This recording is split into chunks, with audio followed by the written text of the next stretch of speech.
ಎಲ್ಲ ಆಧ್ಯಾತ್ಮ ಪ್ರೇಮಿಗಳಿಗೆ ನನ್ನ ನಮಸ್ಕಾರಗಳು.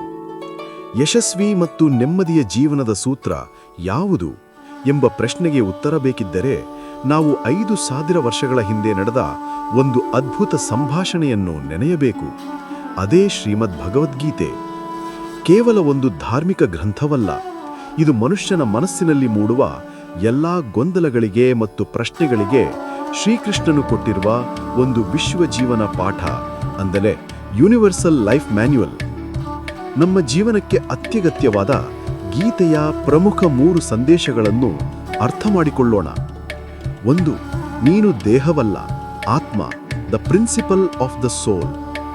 ಕೃಷ್ಣನು ಅರ್ಜುನನಿಗೆ ಹೇಳಿದ ಮೊದಲು ಮತ್ತು ಅತ್ಯಂತ ಮೂಲಭೂತ ಪಾಠ, ಅಂದರೆ ನಾವು ಯಾರು ಎಂಬ ಪ್ರಶ್ನೆಗೆ ಉತ್ತರ. ಕುರುಕ್ಷೇತ್ರ ಯುದ್ಧದಲ್ಲಿ ಅರ್ಜುನನು ತನ್ನ ಎದುರಿಗಿದ್ದ ಬಂಧುಗಳನ್ನು ನೋಡಿ ಕಂಗೆಡುತ್ತಾನೆ, ಯುದ್ಧ ಮಾಡಲು ಹಿಂದೇಟು ಹಾಕುತ್ತಾನೆ. ಆಗ ಕೃಷ್ಣನು ಹೇಳುತ್ತಾನೆ, ವಾಸಾಂಸಿ ಜೀರ್ಣಾನಿ ಯಥಾ ವಿಹಾಯ ನವಾನಿ ಗ್ರಹಣಾತಿ ನರೋಪರಾಣಿ ತಥಾ ಶರೀರಾಣಿ ವಿಹಾಯ ಜೀರ್ಣ ಅನ್ಯಾನಿ ಸಂಯಾತಿ ನವಾನಿ ದೇಹಿ. ಅಧ್ಯಾಯ 2, ಶ್ಲೋಕ 22. ಸಾರಾಂಶ: ಹೇಗೆ ಮನುಷ್ಯ ಹಳೆಯ ಬಟ್ಟೆಗಳನ್ನು ಬಿಟ್ಟು ಹೊಸ ಬಟ್ಟೆಗಳನ್ನು ಧರಿಸುತ್ತಾನೆಯೋ, ಅದೇ ರೀತಿ ಆತ್ಮವು ಹಳೆಯದಾದ ಉಪಯೋಗಕ್ಕೆ ಬಾರದ ದೇಹವನ್ನು ಬಿಟ್ಟು ಹೊಸ ದೇಹವನ್ನು ಸ್ವೀಕರಿಸುತ್ತದೆ. ಇಂದಿನ ಜೀವನಕ್ಕೆ ಪಾಠ: ನಮ್ಮ ಜೀವನದ ಹೆಚ್ಚಿನ ದುಃಖ, ಭಯ ಮತ್ತು ಆತಂಕಗಳು ನಮ್ಮ ದೇಹ ಮತ್ತು ಸಂಬಂಧಗಳ ಮೇಲಿನ ಅತಿಯಾದ ಮಮಕಾರದಿಂದ ಬರುತ್ತವೆ.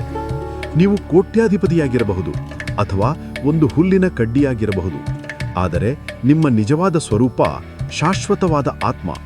ಈ ಸತ್ಯವನ್ನು ಅರಿತರೆ ಸಾವು ಕೇವಲ ಒಂದು ಬದಲಾವಣೆ, ಅಂದರೆ ಟ್ರಾನ್ಸಿಷನ್ ಎಂದು ತಿಳಿಯುತ್ತದೆ ಮತ್ತು ಜೀವನದ ಕಷ್ಟಗಳನ್ನು ಎದುರಿಸಲು ಧೈರ್ಯ ಬರುತ್ತದೆ. 2. ಕರ್ಮಣ್ಯೇವಾಧಿಕಾರಸ್ತೆ, the path of selfless action. ಕರ್ಮಯೋಗ. ಗೀತೆಯ ಅತ್ಯಂತ ಪ್ರಸಿದ್ಧ ಸಂದೇಶ ಇದು. ಅರ್ಜುನನು ತನ್ನ ಕರ್ತವ್ಯದಿಂದ, ಅಂದರೆ ಯುದ್ಧ ಮಾಡುವುದರಿಂದ ವಿಮುಖನಾದಾಗ ಕೃಷ್ಣನು ಕರ್ಮದ ಬಗ್ಗೆ ವಿವರಿಸುತ್ತಾನೆ. ಕರ್ಮಣ್ಯೇವಾಧಿಕಾರಸ್ತೆ ಮಾ ಫಲೇಷು ಕದಾಚನ ಮಾ ಕರ್ಮಫಲ ಹೇತುರ್ಭೂರ್ಮಾ ತೇ ಸಂಗೋಸ್ತ್ವ ಕರ್ಮಣಿ. ಅಧ್ಯಾಯ 2, ಶ್ಲೋಕ 47.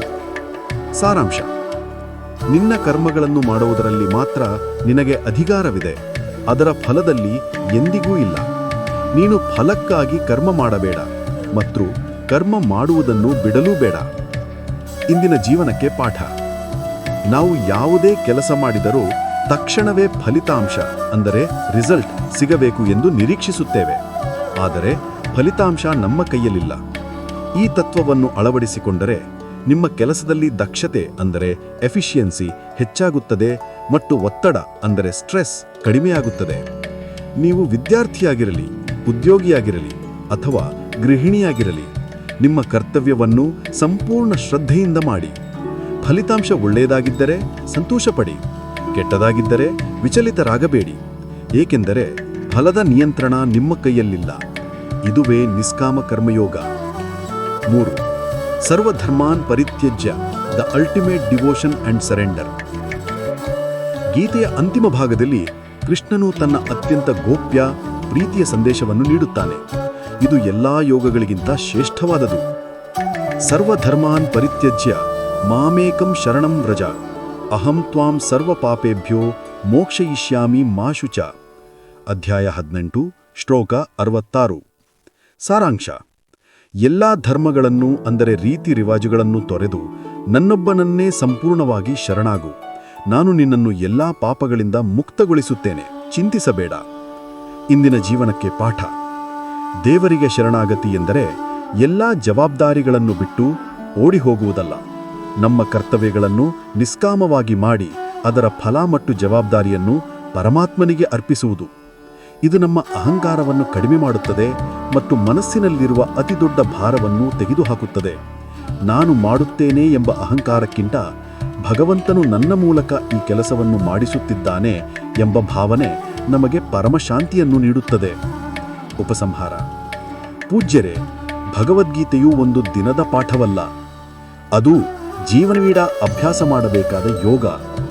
ಈ 3 ಮೂಲತತ್ವಗಳನ್ನು ನೆನಪಿಡಿ. ನೀವು ಆತ್ಮ, ದೇಹವಲ್ಲ. ಫಲದ ಆಸೆಯಿಲ್ಲದೆ ನಿಮ್ಮ ಕರ್ಮಗಳನ್ನು ಮಾಡಿ. ಸಮಸ್ಯೆಗಳ ಪರಿಹಾರಕ್ಕಾಗಿ ಪರಮಾತ್ಮನಲ್ಲಿ ಸಂಪೂರ್ಣ ಶರಣಾಗಾಗಿ. ಗೀತೆಯ ಈ ಅಮೃತವಾಣಿಯನ್ನು ನಮ್ಮ ದೈನಂದಿನ ಜೀವನದಲ್ಲಿ ಅಳವಡಿಸಿಕೊಳ್ಳೋಣ ಮತ್ತು ಶಾಂತಿ, ನೆಮ್ಮದಿ ಹಾಗೂ ಯಶಸ್ಸಿನ ಜೀವನವನ್ನು ನಮ್ಮದಾಗಿಸಿಕೊಳ್ಳೋಣ. ಎಲ್ಲರಿಗೂ ಧನ್ಯವಾದಗಳು. ಓಂ ತತ್ಸತ್.